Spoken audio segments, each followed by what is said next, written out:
And good afternoon. Welcome to the booth with Aaron Todd on KDX AM 1590. My next guest is Mollie Buckler, the president CEO of the U.S. Rice Production Association, and also a friend of the Missouri Rice Council. Mollie, welcome to the booth. Thank you. Glad to be here. Obviously, before I start, Mollie, may I call you Mollie? Of course. Mollie, tell the listeners a little bit about Mollie Buckler.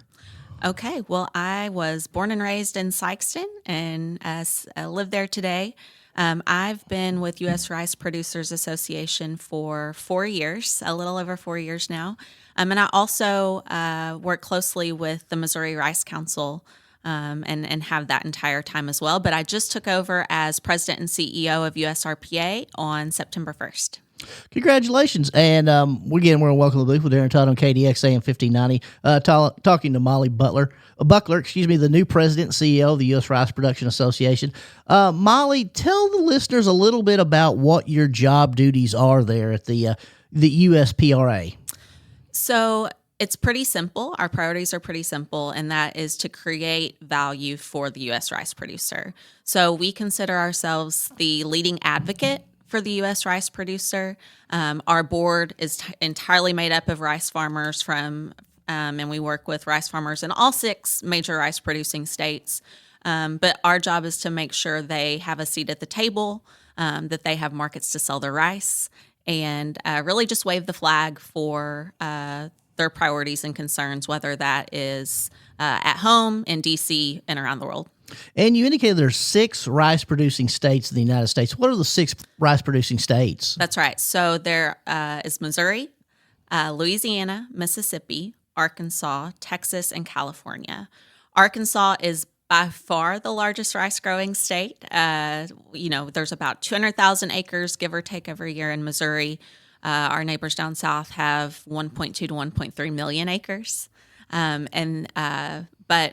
California is kind of its own world when it comes to rice production. That summarizes California in many ways, but they grow primarily medium grain rice, which goes to Asian markets. And here in the Delta, it's more long grain. We do have a little bit of medium grain, but primarily long grain rice. And again, we're on Welcome to the Booth with Aaron Todd, talking to Mollie Buckler, the president and CEO of the United States Rice Producers Association, also very closely affiliated with the Missouri Rice Council.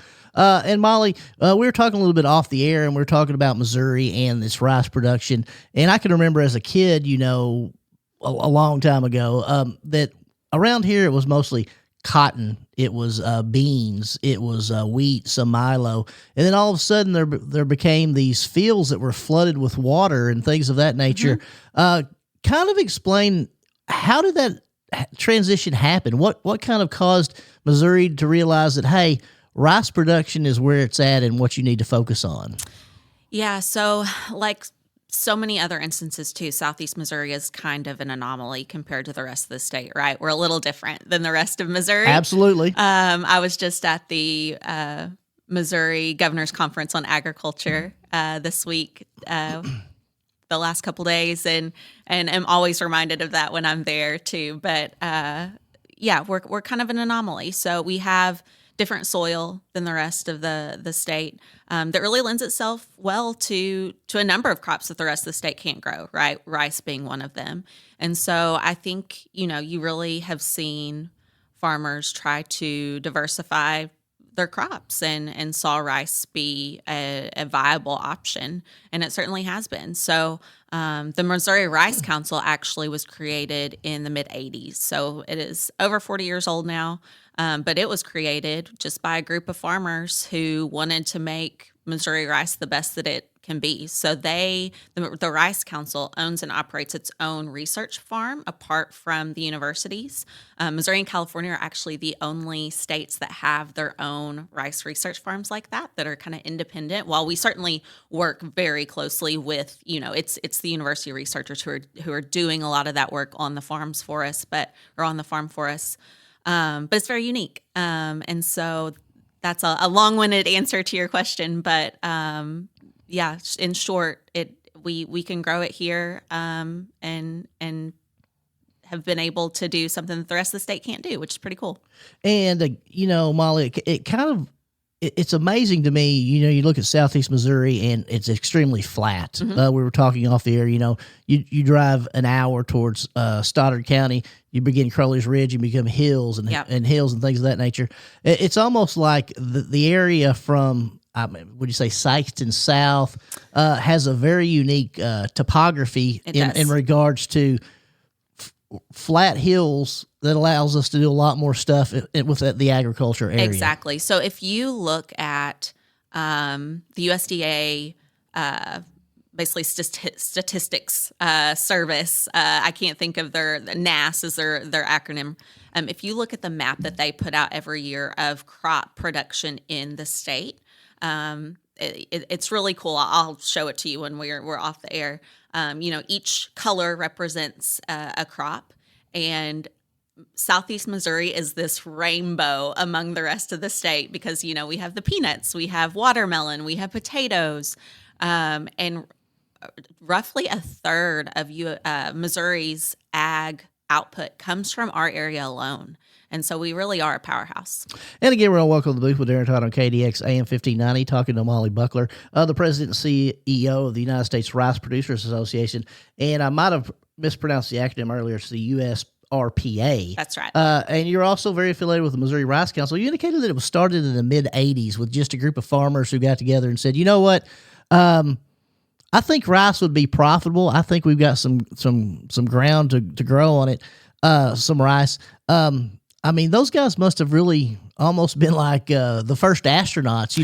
I couldn't, because when you go to somebody in 1980 and say, hey, I got a great idea, we're going to grow rice. Well, it was being grown well before that, actually. Really? So the very first rice, our understanding, grown in Missouri was like 1910s, but it wasn't in earnest till like the 60s. And so then by the 80s, I think they saw, hey, this is working out well for us. We are growing. I'm sure acres were growing at that point. And then these farmers got together to create the Missouri Rice Council. And the Missouri Rice Council, you indicated earlier that they will go to Jeff City and provide information to legislators and things of that nature, correct? Absolutely. So the Rice Council, its full name, the Missouri Rice Research and Merchandising Council, they are a checkoff funded organization, meaning for every bushel of rice sold in Missouri, the council gets 2 cents that's divvied up between research and promotion that goes to that research farm, and then promotional activities as well. Being a checkoff organization, we are not about the business of lobbying and politics, and have to be careful there. But we do have good relationships with our legislators, and we're really lucky, as you know, in this area to have legislators who understand this area so well, understand ag so well. Senator Jason Bean is a rice farmer himself, and so we are very fortunate in that way. And so, yeah, they really advocate. And then on the USRPA side too, in DC, we work really hard to advocate for rice farmers there as well. And you indicated that Missouri has a research farm, a rice research farm. Where's that rice research farm located? It is near Glennonville, so it is about 8 miles from Malden, roughly.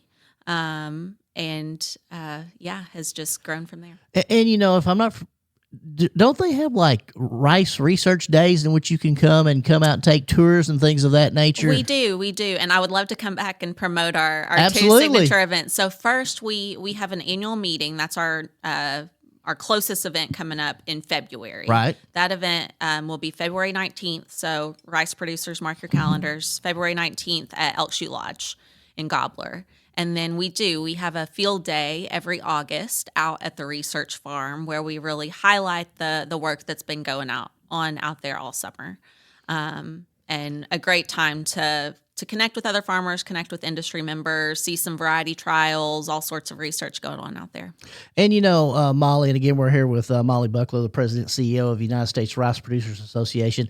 Mollie, this research allows for the rice producers to almost say, hey, I'm having problems with this, or I'm having problems with this. Can you look at this and see what we can do to kind of correct that? So that's kind of the model it takes after, right? Exactly. And so we do work really closely with, like I said earlier, the universities.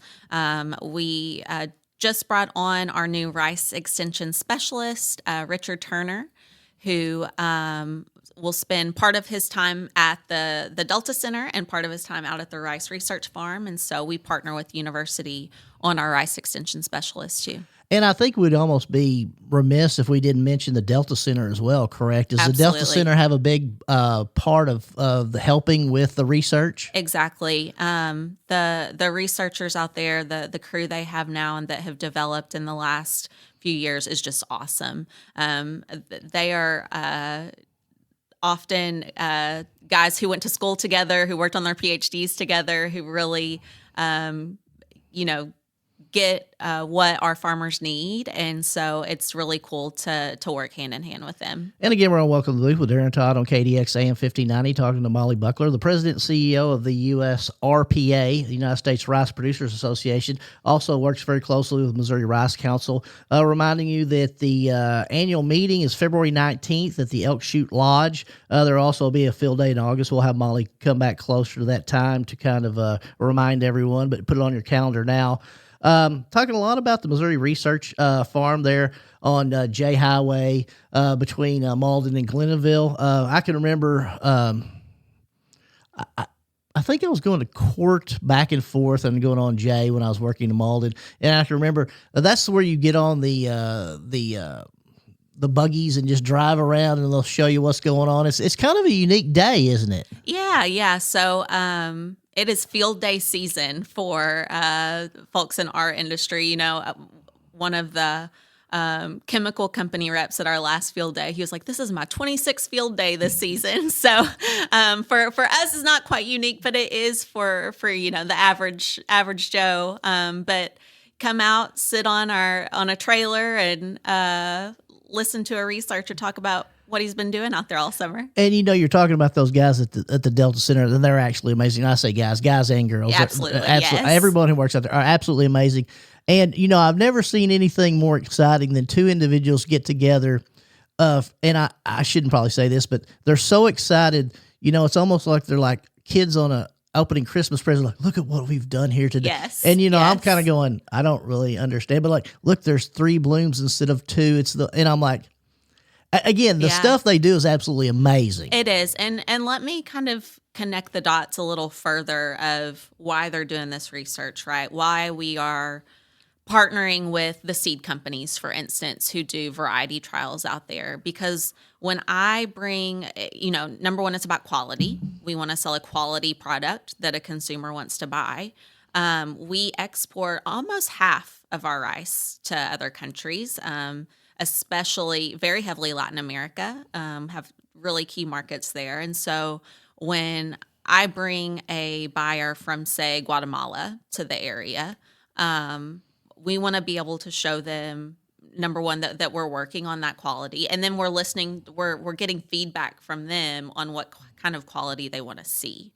And so, our seed companies then are kind of working backwards, knowing what their consumers, what the buyers want. So it's really cool. It all kind of connects together. And it's almost like you representing the United States Rice Producer Association. For instance, you say, I have somebody, the Guatemalan government or whoever is going to buy a large amount of rice. However, they want their rice to have these specific characteristics. You almost can then go to the rice seed provider and say, here's what we need to do. That's why research is so important, correct? Exactly. We can say, and they're hearing it too, right? USRPA has a convention called the Rice Market and Technology Convention that goes back and forth between domestic and international that basically the whole industry comes to. And so, hearing, and these are also very subjective things, right? One customer from one country might want something a little different than another customer. So being able to meet our customers' needs is so important. And again, we're on Welcome to the Booth with Darren Todd on KDX AM 1590, talking to Mollie Buckler, the president and CEO of the United States Rice Producers Association. She also works very closely with the Missouri Rice Council. It was formed in the mid-1980s, reminding everyone about the annual meeting at the Elk Chute Lodge, February 19th of next year. Also, the field day will take place in August. We'll have her back prior to that to remind everyone to put that on the calendar. But put it on the calendar now because you're calendar will fill up. Mollie, I know that when we originally talked about having you come on and do a segment, you were like, well, I'm going to be gone for a little play. What have you been doing for the USRPA? Yes, so it is just a busy season. So last week I was in Mexico City on a USDA agribusiness trade mission. It was the biggest they've ever had. They have several every year. And we go depending on if it's a market that, we're active in or trying to get more active in.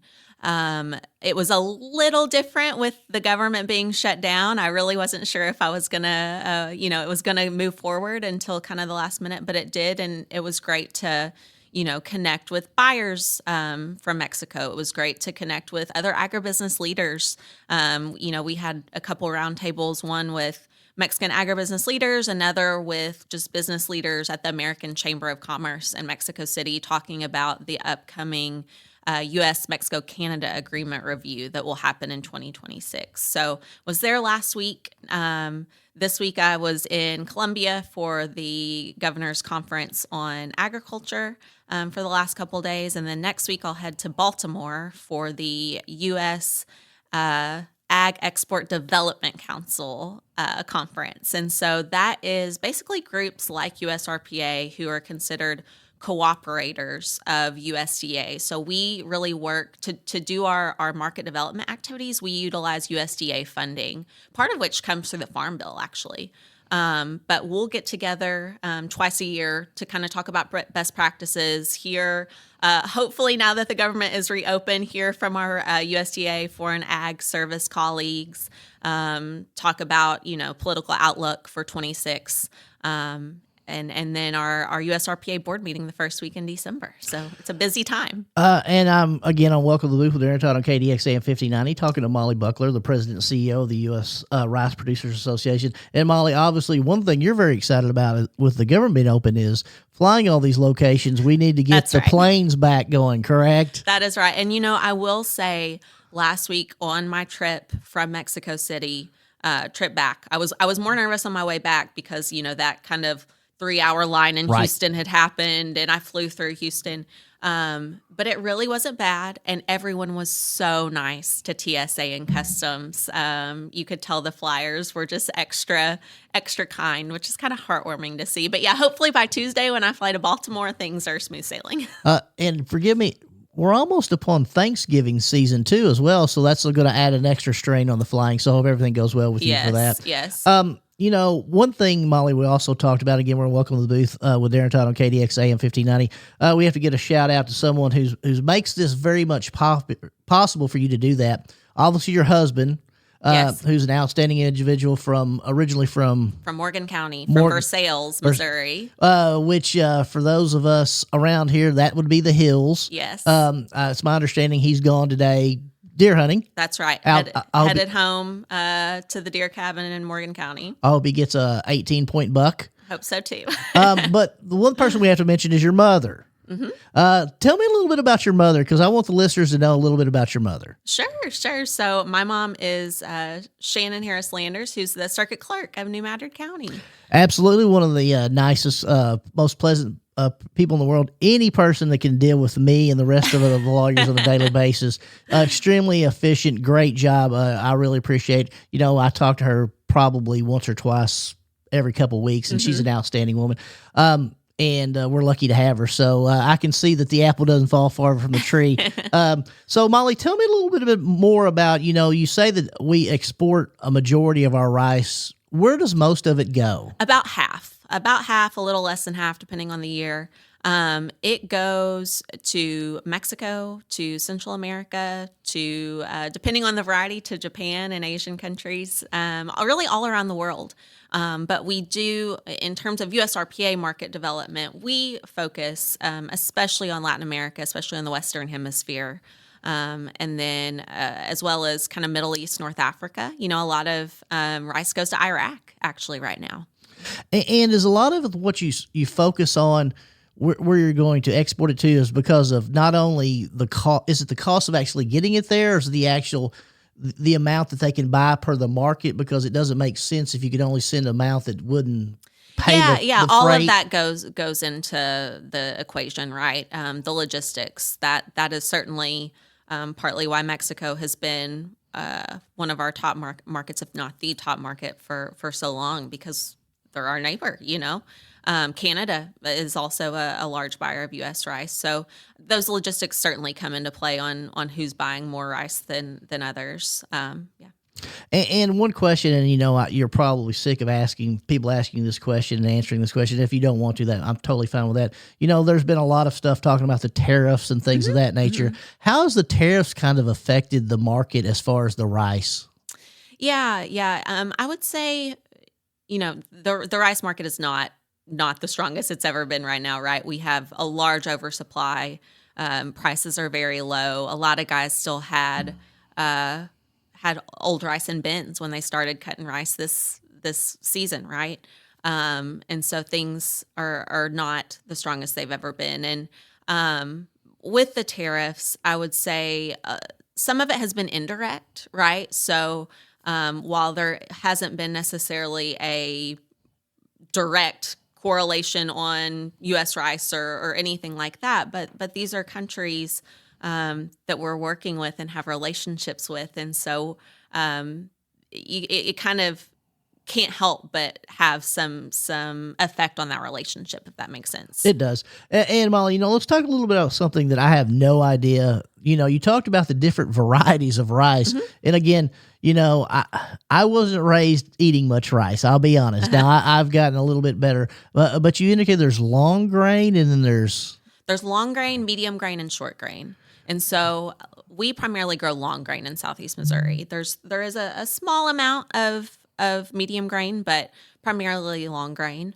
And that's what you see throughout the Delta. That's is that long grain. Now, I will also say we have seen record imports of rice into the U.S. This past year was the record year for imports. And that is because of aromatic varieties like jasmine and basmati that consumers really want here as well. And now we can grow aromatics. We do grow aromatics in the States, but just can't quite meet that capacity yet. And so that's something we really need to work on too.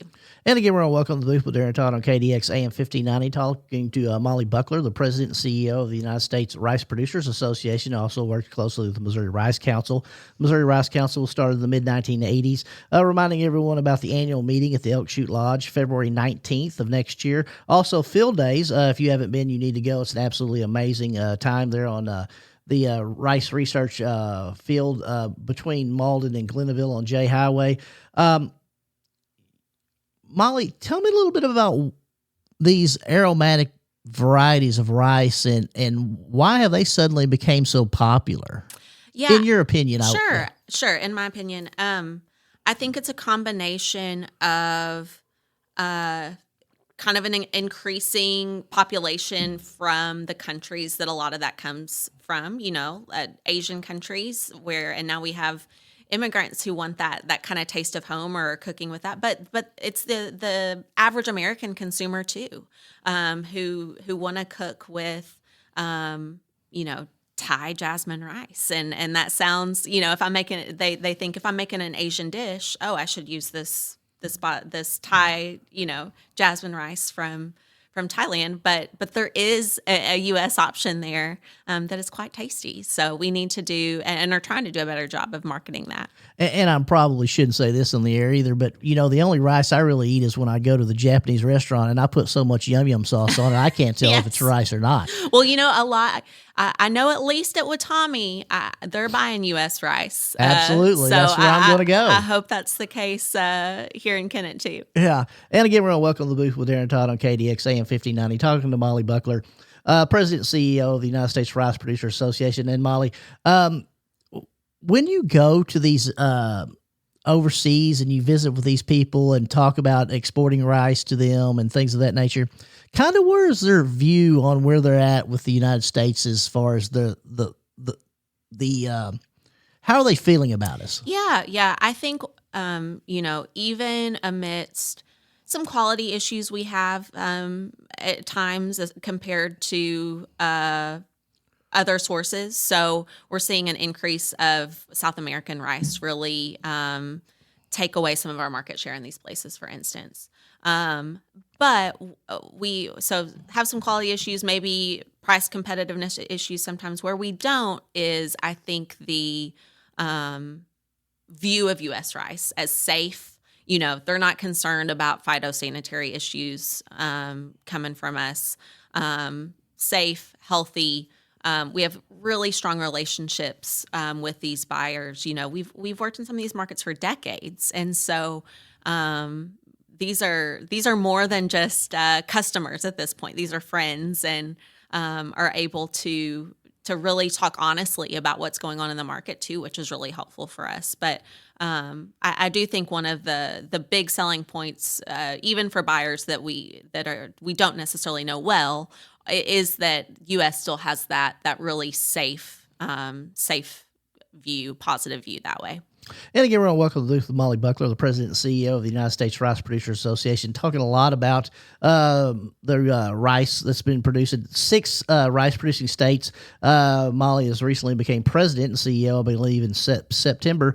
Mollie, kind of explain to the listeners, how did you get involved with this? Because this is going to be a great story, I can already tell, because if I think of the President and CEO of the United States Rice Producers Association, no offense to the great city of Sikeston, I would not think that individual would be in Sikeston, Missouri. Yes. So USRPA, our office is actually based in Katy, Texas, and the rest of my team is in the Houston area. But I joined USRPA about 4 years ago, and prior to that, I had been my career was in higher ed, and so I went to Mizzou for undergrad and grad school, got my master's in higher ed administration, and I was really interested in education policy. I had worked at the state capitol for former Senator Kurt Schaefer, who's now the director of the Department of Natural Resources. I'm very familiar with Kurt Schaefer. He ran for AG. He did. He ran for Congress. He ran for Congress. Yes, yeah. He's he should have been elected in numerous, but that's beside the point. We'll move on.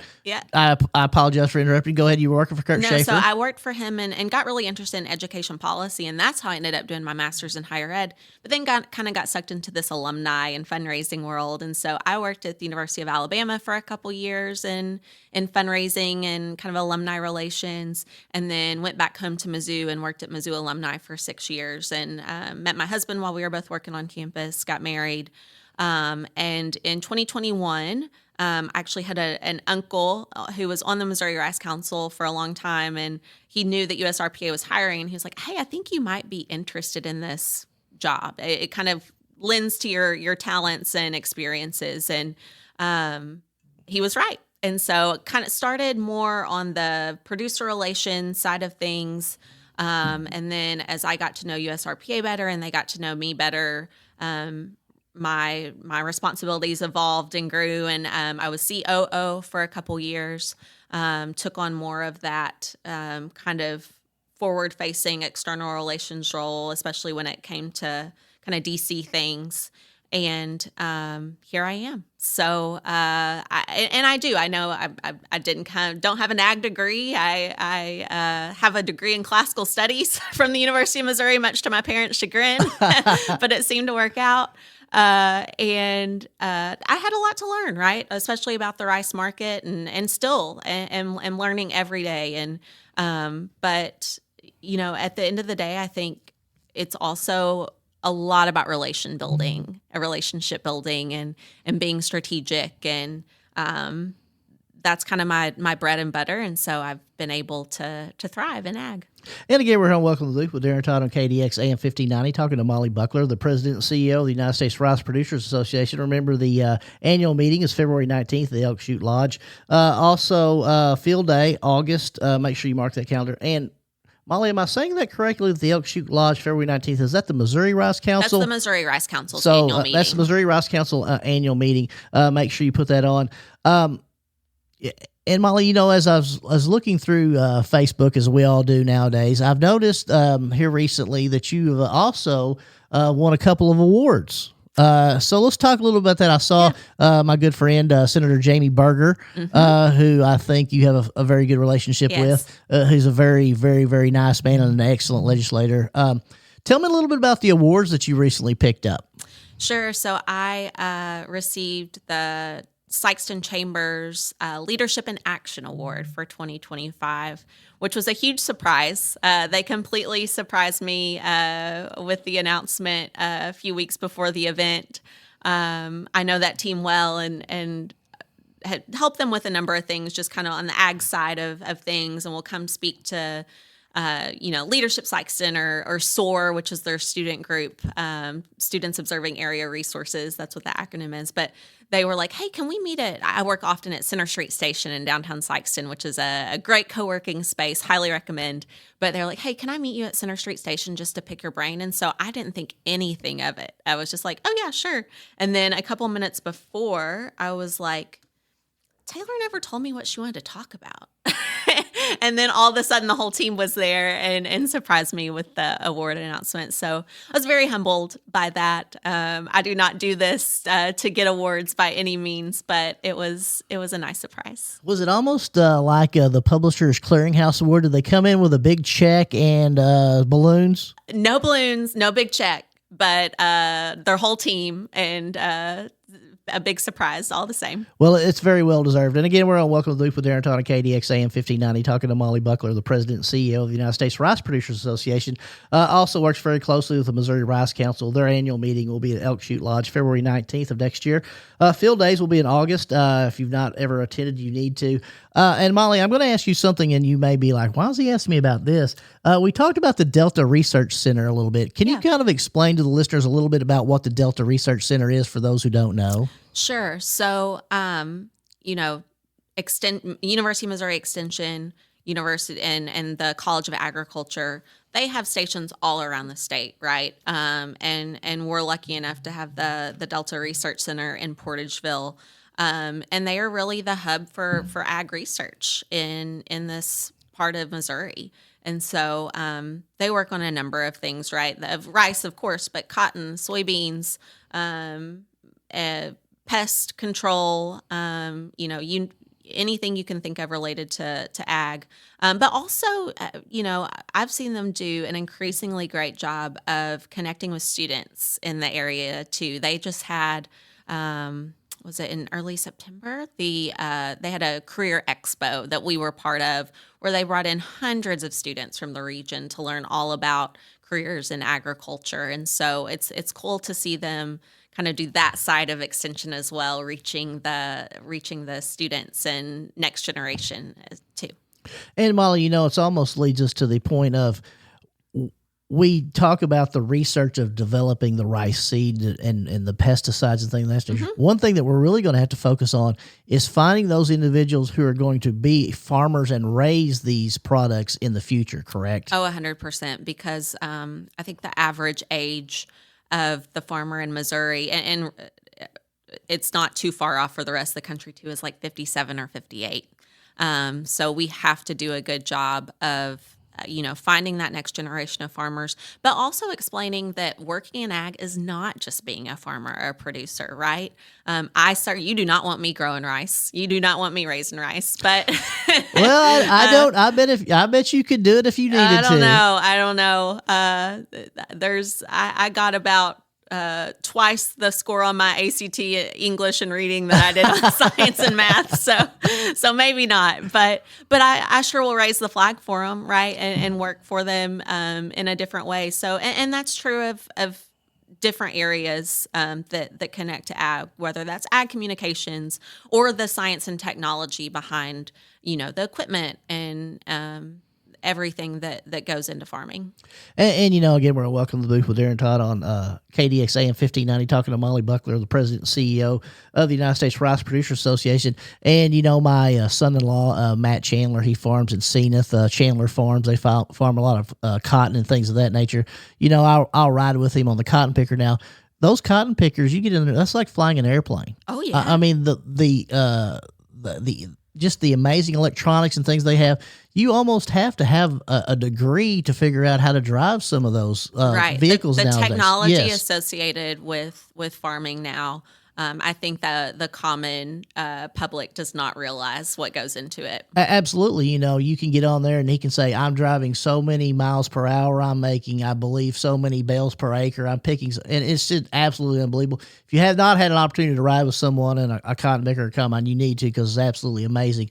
And Molly, tell me a little bit about, there's 6 rice producing states.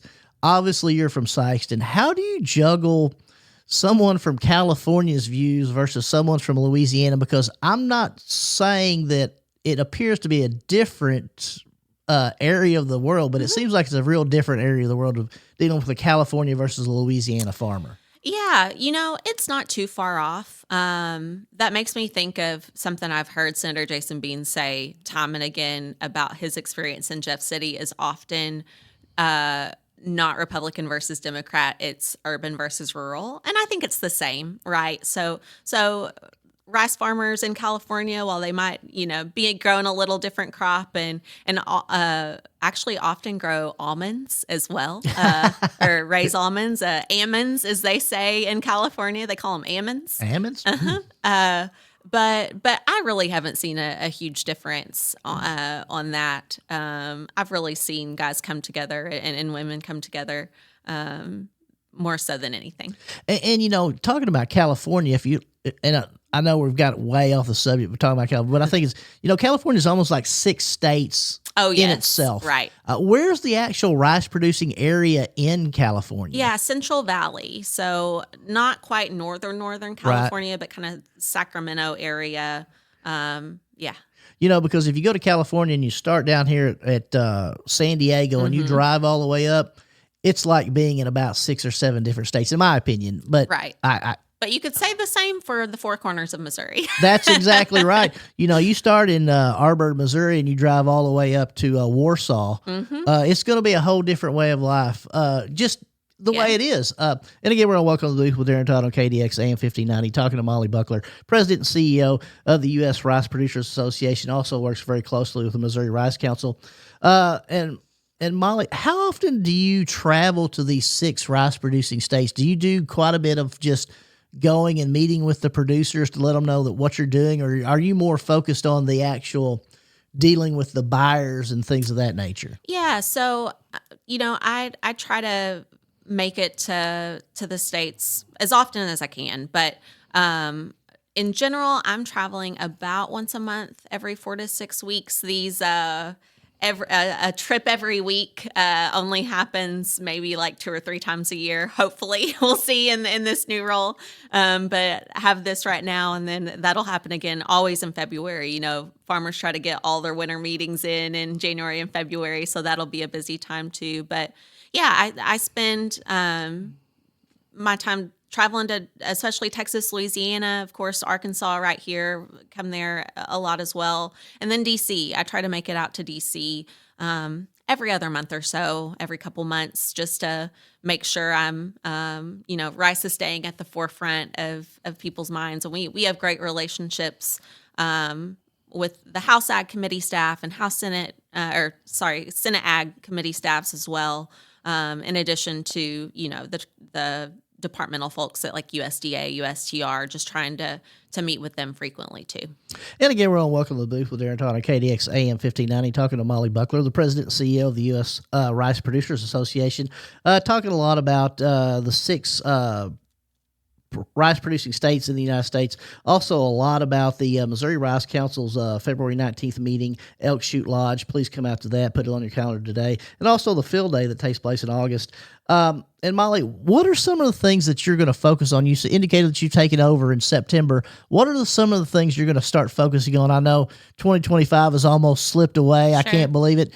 Let's say 2026 and into the future. Yeah, and I think it comes back to what our mission is, and that is creating value for the U.S. rice producer. And so that is really, I can't think of the word, it is encouraging, but almost like stabilizing for me, because, right, we live in this world, and especially our ag economy right now, that is up and down, and no 2 days are the same.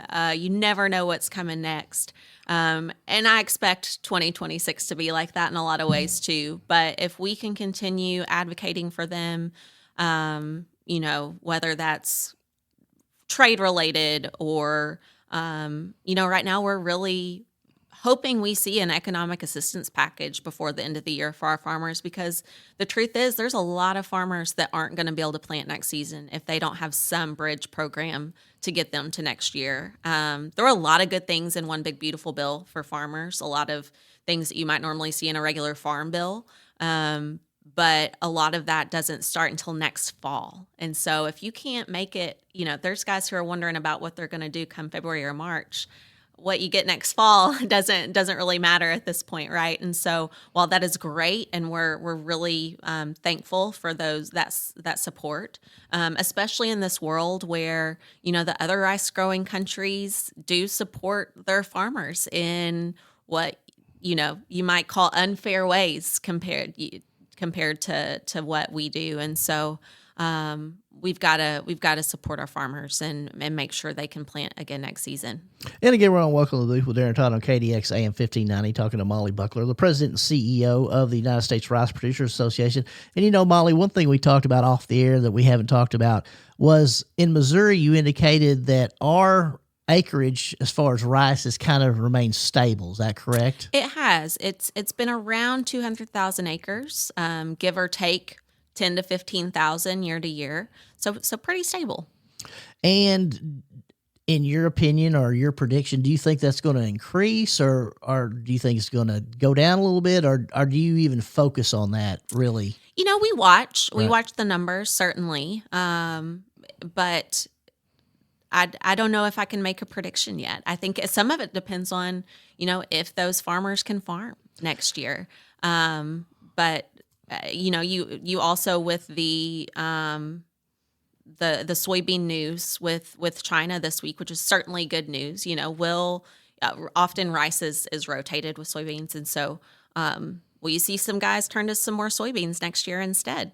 So I don't know. We'll see. And it's almost like, 1 year somebody will say, I'm going to plant 2,000 acres of soybeans, or I'm going to plant and it's almost kind of like they're playing the game of what they think is going to be the best commodity that they can get traded that year, correct? Right, yeah. And you indicated, do you have any idea about how much rice we currently have in storage? I don't, not off the top of my head. We certainly, what I can say with certainty is we have a lot of carryover from last season. So I know a lot of folks had old crop in the bin when they started cutting this season, more so than usual. And again, we're on Welcome to the Booth with Darren Todd on KDX AM 1590, talking to Mollie Buckler, the president and CEO of the United States Rice Producers Association, talking a lot about the recent award that she won, the 2025 Sikeston Chamber of Commerce Difference Maker. Leadership in Action. Leadership in Action. I think you're a difference maker. I want to rename it the Difference Maker. If anyone from the Chamber of Commerce lets me vote from Sikeston, it should be Difference Maker, but it's Leadership in Action. Mollie, tell me a little bit about what you do when you're not working 24 hours a day, 7 days a week. I am chasing around two little boys who are 3 and 9 months old, and so spending as much time as I can with them.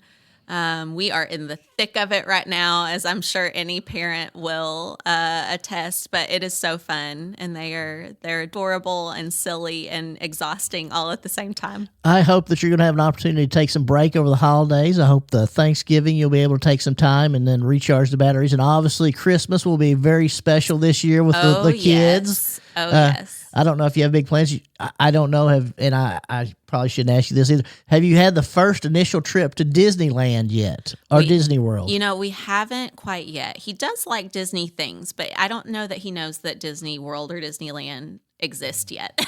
so maybe in a couple years when baby brother is a little bigger. I will make sure that your mother knows that that's what's on your wish list, to make sure that she knows she goes as well. You better not tell, because she loves those boys so much, and what they want, they will get. And so, Absolutely. So I think gotta that be careful. Well, I think a trip to Disney is exactly what we need. And again, we're on welcome to the booth with Mollie Buckler, President and CEO of the United States Rice Producers Association, talking a lot about the Missouri Rice Council as well.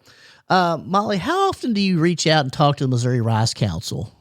Oh gosh, multiple times a week to certain guys. They are a great resource, and really all my farmers, both the Missouri Rice Council and the board of directors at U.S. Rice Producers Association. When I took this job, they are what kind of what I was saying about our mission being a stabilizing force. They're the other stabilizing force for me, because they really have encouraged me and gave me the confidence to feel like, you know what, I absolutely can do this. They have my back. And so, yeah, we touch base all the time. And I apologize for asking you a question, kind of spur of the moment. Who's currently running the Missouri Rice Council? Sure. So our current chairman is Rance Daniels, from down around these parts. So is he from like Reeves? Reeves. Area? Okay, yeah, absolutely. Yep. And I know that he does a good job for the Missouri Rice Council. Yep. And again, we're welcome to the booth with Darren Todd on KDX AM 1590, talking to Mollie Buckler, President and CEO of the United States Rice Producers Association. And Mollie, you indicated that you're going to be going to Baltimore. That's right. Next Tuesday. And kind of explain to me again what the focus of that meeting is. So that is for the U.S. Ag Export Development Council, or USADEC is the acronym, which is a lot easier to say. Y'all use a lot of acronyms. So many acronyms. Blame the government. But it's actually a really interesting group, because it takes the USDA cooperators, groups like U.S. Rice Producers Association, who take part in utilizing USDA's market development programs and that funding that comes along with it. So that's how we bring these buyers over. That's how we go visit them. That's how we do promotions all over the world, is utilizing that funding. So we get together with our fellow cooperator groups from all over the country, and get together with our USDA folks as well. So the USDA Foreign Agriculture Service is who really carries out those functions. And like I was saying earlier with the shutdown, things are a little iffy. I'm so glad things are back open, but we'll see how many of our FAS colleagues will be able to make it there next week. And it's almost like, in order to sell product or to open up new markets, we need to spend some money to be able to get those people aware and bring them over and let them know, correct? 100%, yes. And it's a long game. This isn't something that happens overnight, or at least not very often. And so it is about that relationship building and creating campaigns around your product for the consumers in those markets. And so it is a bit of a long game. And it's almost like, it's not like we're negotiating between California and Louisiana. This is a United States with a Central American country who may or may not be controlled by one person or things of that nature. So there's a lot more that goes into it as far as negotiating than just what people see, correct? Oh, certainly political dynamics at play, right? So a lot of these are private buyers, just companies in these countries, but the politics of it all certainly affects things too.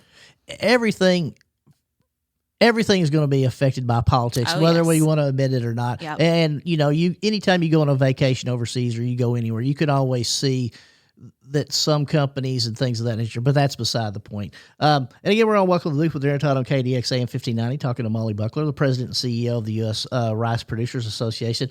And Mollie, you indicated that the headquarters are there in Katy, Texas. Is that correct? That's right. But are you lucky enough to be stationed in Sikeston? I am. So I am the first president and CEO not in Texas. So that is, Texas is not going to be happy about that. Well, I'm well connected with them and see them and talk to them often. But yeah, it's a little bit of a change, but I'm proud to represent Missouri that way too. And kind of explain to a lot of people, again, I'm 52, think, how in the world can you work somewhere if you don't actually live 15 minutes away from where your office is. Yeah. The world of business has changed tremendously, correct? It has, and I think I really got my feet wet with that during COVID, when everything was shut down and we were working remotely. So I had good practice going into this role, or my initial role with USRPA. And then when I took the role, they basically told me I could live anywhere between Cape and Jonesboro. I just needed to be in rice country, essentially. And so it was work from home right off the bat. And so I divide my time all sorts of ways, depending on the week, depending on what I have going on. Like I said earlier, I work from a co-working space sometimes. I work from Starbucks often in Sykeston. They know me by name. I was there this morning. I work from home. Have a home office too, but now I wouldn't have it any other way because it allows me so much flexibility, especially being gone so often and making that sacrifice to be away from my family, but then to on the other hand of that, getting to do things maybe during the day that I might not get to if I was working in a traditional office setting. And so it does take a little more communication with my team, texting often, messaging often, meeting on Zoom. But we've figured it out. And one thing that you have to adjust to is the travel, when you need to go to an airport or something of that nature. Yep. I'm assuming that's a little bit more of a hassle. We're not in an area like that has an international airport, Right? But, so I don't know if you fly from one place to the other or however you do that. But that's something that's also you have to account in that logistical area. You do. I think my home address is within 5 minutes of both the St. Louis airport and the Memphis airport. Like there's a 5-minute difference. Yeah. So I really look at both. I've also been utilizing Cape more and more. I'm so glad that is kind of growing. And, you can get pretty much anywhere from Chicago. So if I can make that timing work, I do, which is really nice. But the funny thing about increasing your travel like that, I used to never carry on. And now that I have the United status to do free bags, I always carry on. I never even utilize that benefit. So and it's almost like you're in such a hurry when you get places. You're like, I just want to go. Yes, I don't want to have to wait for the bags to come out, or I want. And again, we're gonna welcome the Loop with Darren Todd on KDX AM 1590. Talking to Mollie Buckler. We're winding down. She's the president and CEO of the United States Rice Producers Association. She's been gracious enough to give us an hour of her day that she probably doesn't have. That I appreciate her doing. Also works very closely with the Missouri Rice Council. It was formed in the mid '80s. Also, the Missouri Rice Council annual meeting will be at the Elk Chute Lodge, February 19th. Please put it on your calendar. Also, Field Days will be in August. We'll have Mollie come back and talk a lot about both of those events prior to them happening. And as we're kind of winding down here, Mollie, it's been a very busy year since you've taken over in September. Been on numerous things. What are some of the things you just want to leave the listeners with before we sign off here today? Number one, I'll just encourage you to eat U.S. rice. Eat that Missouri rice. You can find it at the grocery store. Just take the time to look for it when you're shopping. It's a great option. And hope you'll add it to the grocery list even more now. And on behalf of our guest, Mollie Buckler, the president and CEO of the United States Rice Producers Association, my producer, Misty Hankins, my executive producer, Evan Todd, I'd like to thank you for making us part of your day. I hope you have a great afternoon and a better tomorrow.